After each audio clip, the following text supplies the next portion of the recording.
I don't know if you've been able to tell from my previous videos or not, but I really like working with wood. Very, very fun. So when I found the Nerf Sling Fire blaster all those years ago, I was like, this is the blaster. And I loved it because even though it's plastic, it is fake, supposed to look like wood, stock. And the main thing that I wish is, this is cool, I love the Sling Fire, however I don't always want to be using lever action. And when I want more practical things, what is a way that I can get a wood stock? So naturally, I took the stock off my Sling Fire and using copious amounts of hot glue and some wood and a stock attachment point I had lying around, the female one, I made a stock. However, it was too long, it was goofy, it wasn't stable, and then I couldn't use my Sling Fire. So, what's my solution? Well, nothing, just making my own custom Nerf stock. As you can see, it is made out of pine. It is a thick boy, very, very thick. However, that's fine, very comfortable. It's a good length for what I want. Very sturdy, not going anywhere. And today, I'm going to teach you how to make it. So without further ado, let's get into it.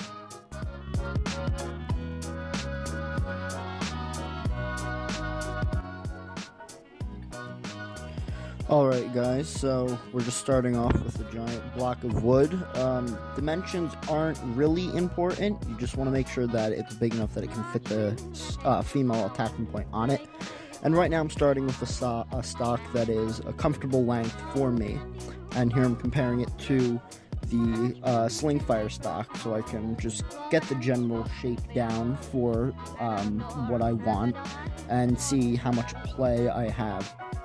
As you can see, I'm just tracing out basic lines and seeing what I have to work with, and then afterwards I go over and just change a few things just to make things a bit more comfortable or a bit more structurally sound, especially considering this is pine.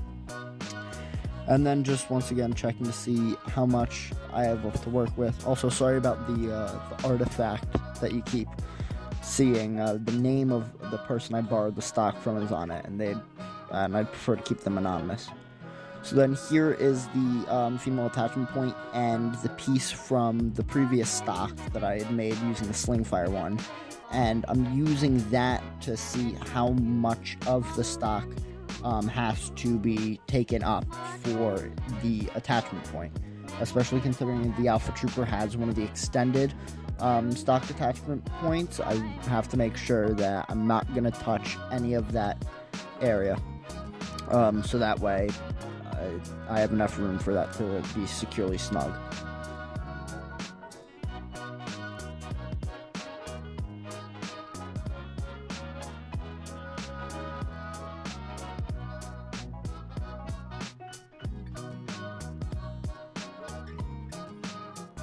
Essentially now I'm just going to be coming in and starting to mark out some of the lines, specifically how much wiggle room I have in terms of where the female stock attachment point is going to be, and then just dividing that and making sure it's all what's the word I'm looking for? Just making sure that everything is square and lined up properly. So as you can see, this block is 2.5 inches about, and then I'm marking it into not thirds, but once again just checking to make sure that I have a square where part of the stock attachment point is going to be asphyxiated, which I will be chiseling out later. In terms of thickness, once again, like I said, it can be as thin as you want, thick as you want, just as long as the part that you're connecting the stock attachment point to is thick enough to securely hold it. Otherwise, it might be a bit too unstable and then end up snapping off.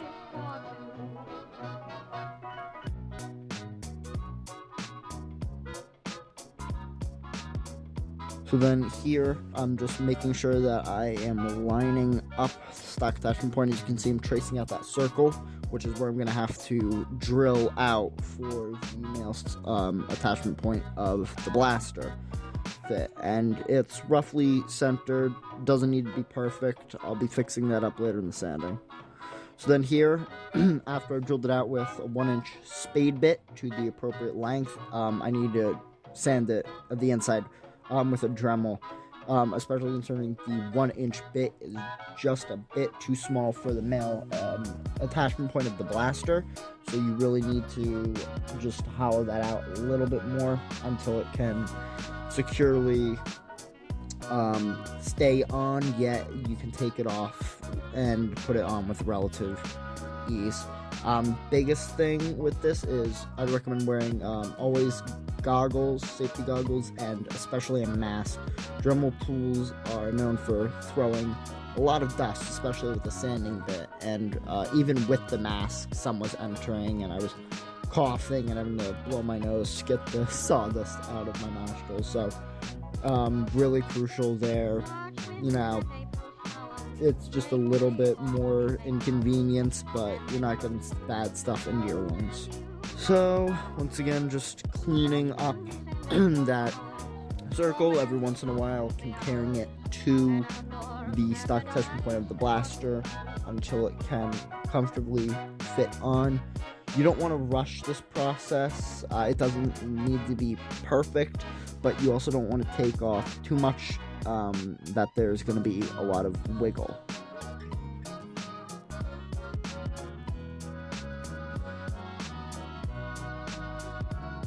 So anyway, this is where I'm measuring out the length of that little inner square of the stock attachment point. This is all dependent on where you cut. With that particular cut, I decided that I was going to chisel out part of the stock so that way it can snugly fit in.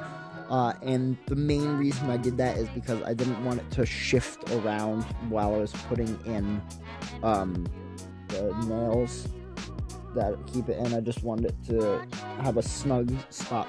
So then this is me just cleaning up some of those lines of where I need to go, and then here I'm coming in with a chisel, and you can see I snap off a little bit of that inner piece because it is pine, but that's fine. I just glue it back.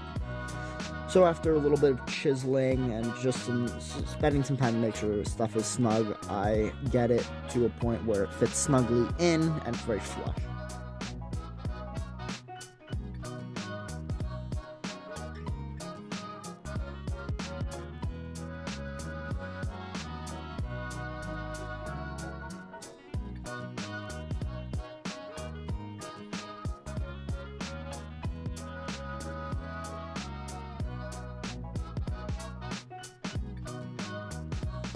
So next part is to cut the main shape of my stock out on the bandsaw. Once again, even though I wasn't wearing it, definitely recommend eye protection and a mask. I wasn't wearing it at this particular moment because I took it off because I'm an idiot.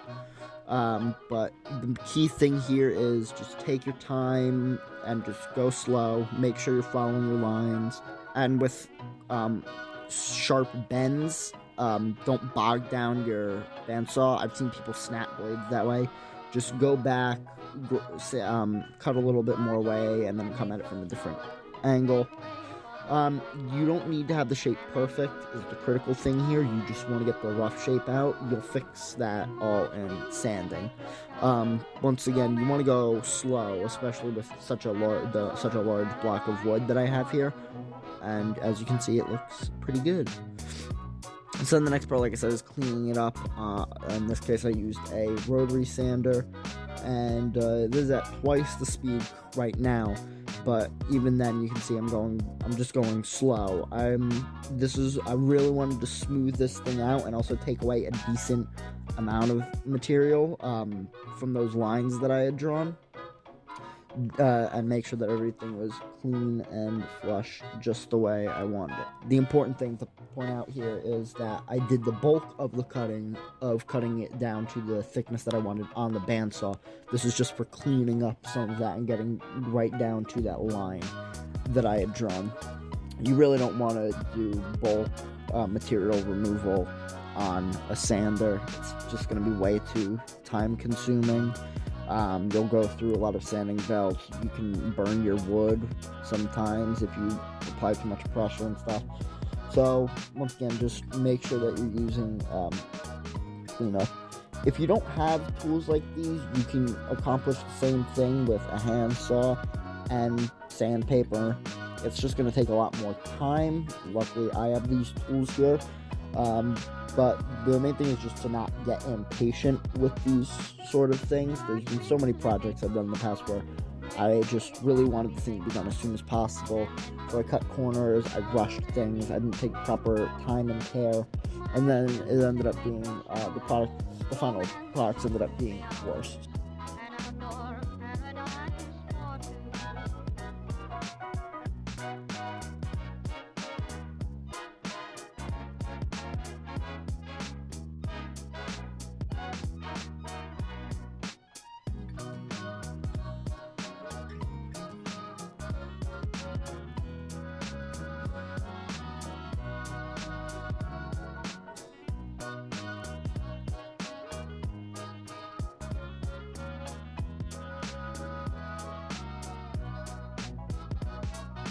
Alright, so now I'm just coming in with the Dremel again and rounding out these edges and corners, just to start creating the more basic stock shape that I wanted here.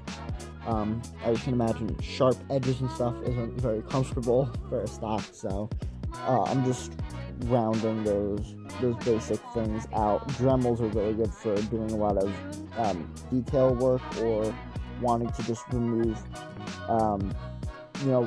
more efficiently than sandpaper, but not in bulk like a main sander. So then, as you can see, I just do a little bit of cutting to get more of the basic shape, and then I'm just once again coming in with the Dremel, rounding those things over, and sanding things up to the line. The main reason I'm not using the rotary sander here, for those curious, is because the rotary sander doesn't have enough wiggle room to allow me to sand along this curve effectively. So once again, just gotta use the Dremel for that. Sandpaper or a file will do the same thing. Dremel's just a little bit faster. So then the main thing with this is really where the artistic juices, I guess we could say, or just you can really play around with stuff, change some things in your design, really let the stock take its final form.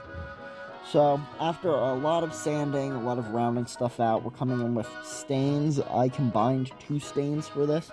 The first one that I applied, I think was the red oak.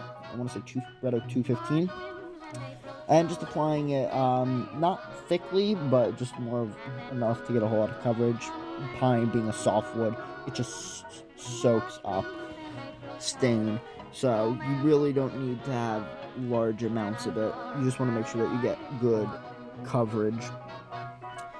And I'd also recommend, I didn't do this, but I would recommend it if you're super picky, going over the stuff with like oil cloths, I think they're called. Basically cloths just to get all the sawdust and dirt off of it to make the staining job a lot cleaner. However, I wasn't being too picky with this, so I didn't really bother. After that, after I put on the red oak and I let it sit for 15 minutes, I then wiped it off and then I put on a coating of weathered oak. The weathered oak is obviously going to be a lot more subtle considering it's just soaked up most of the red oak. However, it does create a slight color difference after letting it sit. It's very subtle, but you do notice the difference. So I'm happy with that. I was actually hoping to get a, there's a stain out there that I've used in my wood shop back in high school called Gun Stock, and that was a really pretty color. So I was trying to kind of go for something that could emulate that, or at least look somewhat similar-ish to that. It turned out pretty well, at least in my opinion.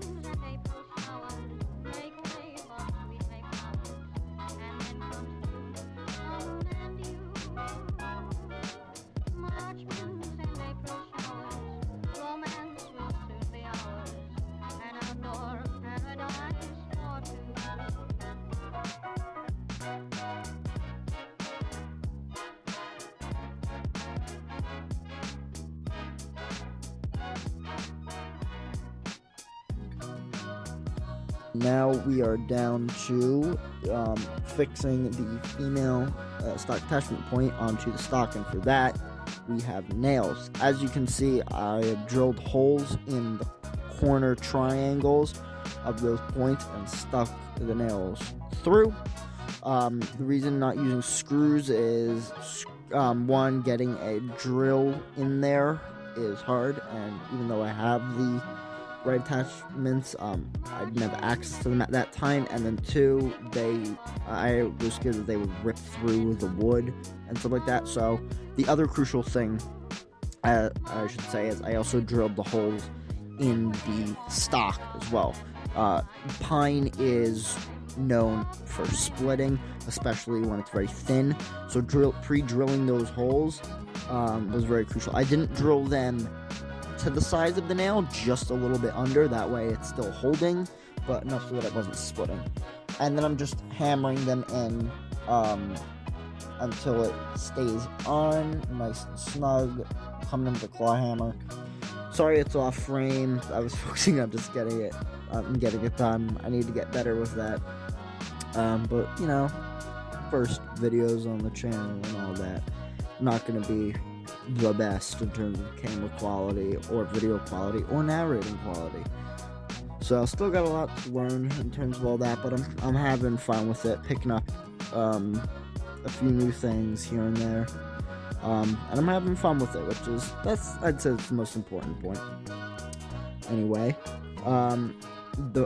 so once I have the nails in, I'm testing it into the stock, and the first thing I notice is obviously due to the placement of the nail heads, I was using the end of the video. They were a bit too big, so I just sanded them down, so they were out of the way. Not much else to say. Just perfectly. You've seen the video, you've seen how to make it. Just a lot of fine tuning, shaping, and staining if you want to be fancy.